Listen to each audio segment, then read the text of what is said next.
All right. Hello, Professor Mormon, or anyone else on the World Wide Web that sees this. I'm not really sure if I can make a private YouTube video or not yet, but it'd be pretty chill if Nicolas Cage ended up seeing this and thought it was awesome and then came to the class next year. But yeah, anyways, today we're talking about Nicolas Cage, who is one of the most misunderstood legends in the acting community. And we're gonna focus on the misunderstood part a little more today. Basically, it's pretty hard to deny that he's a great actor. And so when you ask the question, is he good or bad? I noticed everyone kind of puts their own spin on that question because it's not really fair to say that he's a bad actor. So basically what I'm talking about today is that Nicolas Cage is not only a legendary actor, but he's an amazing influence on the acting community. He changed the way that people have relationships with actors, their favorite actors. He inspires people. He overall shines a more positive light on Hollywood, especially in modern times where it's a little more scrutinized. So yeah, let's get into it. I've got a few speaking points today, so we're gonna go ahead and dive into the first one. His first main point, we're gonna talk about his insane versatility. This is an article, a summarization, of the article I found from the University of the Arts in London. Romantic comedies, action blockbusters, deep psychological dramas, straight up like weird films where he dresses up in a bear costume and starts punching people. Shout out Wicker Man. Basically, the first one I wanted to dive into was Moonstruck and The Rock. It's an action thriller being The Rock and a romantic comedy being Moonstruck. He crushed both of those roles. And I kind of wanted to hone in on those a little bit. I'm not here to go through every single movie he's made and say whether or not he's good and bad in those, but these are some of the more cagey films, in my opinion. Basically, one of the first things that he always brings to the table, and it's not even necessarily that he goes off script all the time, but his intensity and raw passion for acting is discussed a lot with his directors and whatnot, and I'll get into that later. But we want to start with Moonstruck here. Moonstruck came out in 1987. Cage brought a raw, and it's almost like an opera, the way he talks. He's like, I lost my hand, I lost my bride. I ain't no freaking monument to justice. I lost my hand, I lost my bride. Johnny has his hand, Johnny has his bride. You want me to take my heartbreak, put it away and forget? You feel kind of everything he says. He's vulnerable, he's unhinged, and that's kind of what makes him him. It's like he has not a care in the world when he's on set.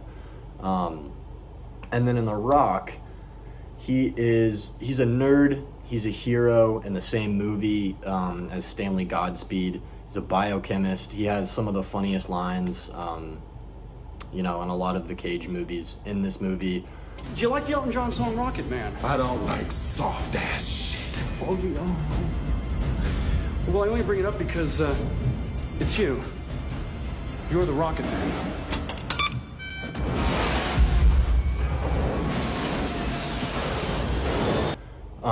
and then another one I wanted to talk about was Leaving Las Vegas, just because he won an Oscar there, and that kind of solidifies my argument that he's a good actor. Obviously, we're going to dive a little bit more into that, but yeah, those are some of the first points I wanted to bring up. So yeah, his range is insane, and this is from the Far Out magazine. You don't really ignore Nicolas Cage when he's in any sort of entertainment. You don't put him in a box. He chooses to jump from genre to genre, and a lot of actors don't really succeed in that, but the weird thing is for him, he doesn't really just succeed, he actually excels in that. It doesn't really just help him, it shows younger actors that it's okay to take risks. He inspires them, he allows people, doesn't allow them, but he shows them that diversifying your portfolio and stuff like that doesn't necessarily always hurt you, because you see a lot of successful actors they'll stick to one type of role. Like the number one I can think of is Dwayne Johnson. Like he plays the same role in every single movie. It may not mean nothing to y'all. Which isn't necessarily a bad thing, but that versatility is what separates Nicolas Cage from a lot of the other A-list actors, Hollywood actors.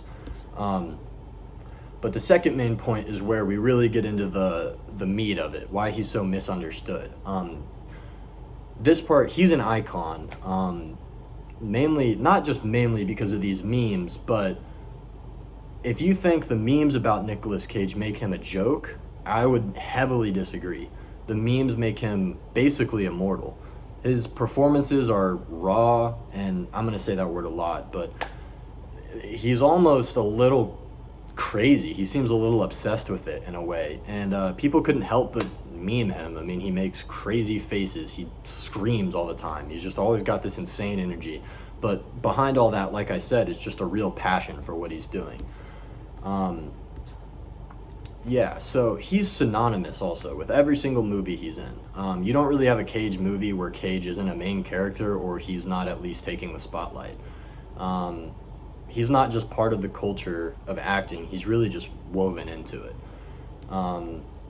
That matters because it keeps acting alive, really, in pop culture. All the memes, the jokes, the tributes, people talk about him, they laugh about him, they quote him all the time. And at that same time, they're talking about acting. And so that, obviously, that's part of my point, that he pushes the community to new heights. My third main point is the respect he's gathered. This is from Screen Rant. So these are interviews from Ethan Hawke, David Lynch, and Guillermo del Toro.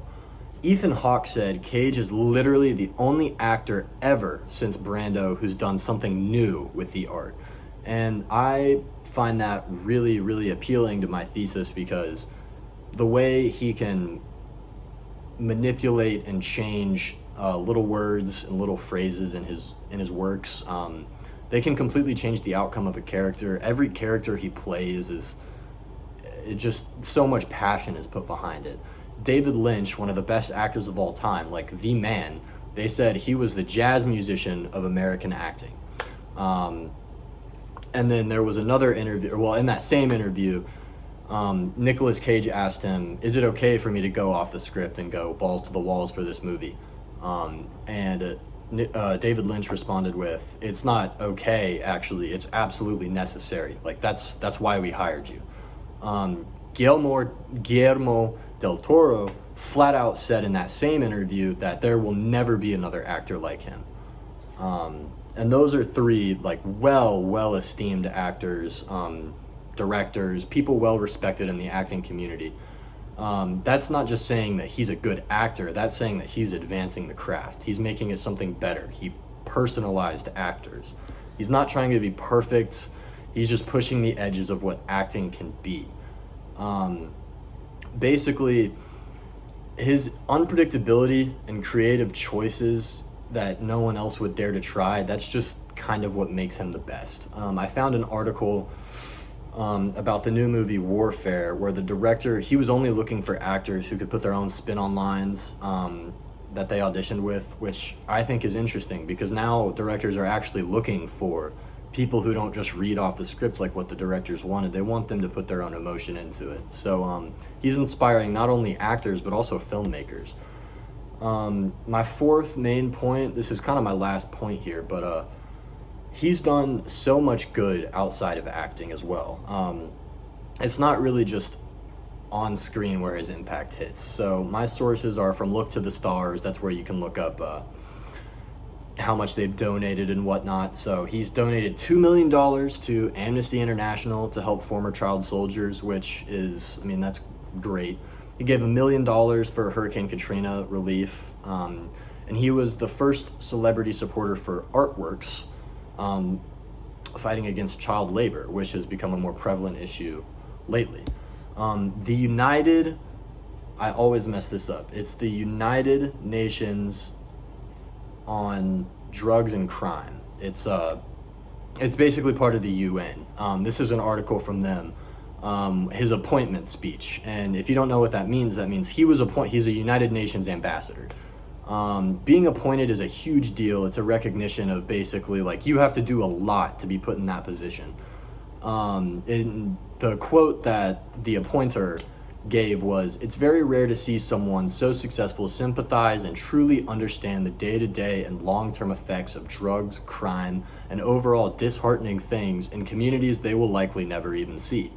And that's true. Nicolas Cage, I mean, he's obviously very well off, and it's not like he's living in these slums where he sees people affected by it, but he knows it happens, and he gives a lot of money to it, and now he's an ambassador for their very organization.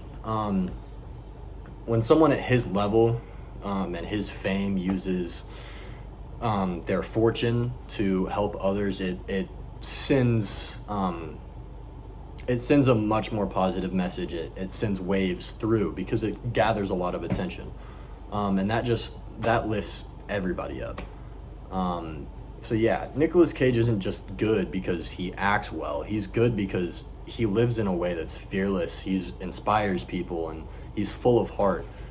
He pushes other actors to be better. He pushes filmmakers to be better.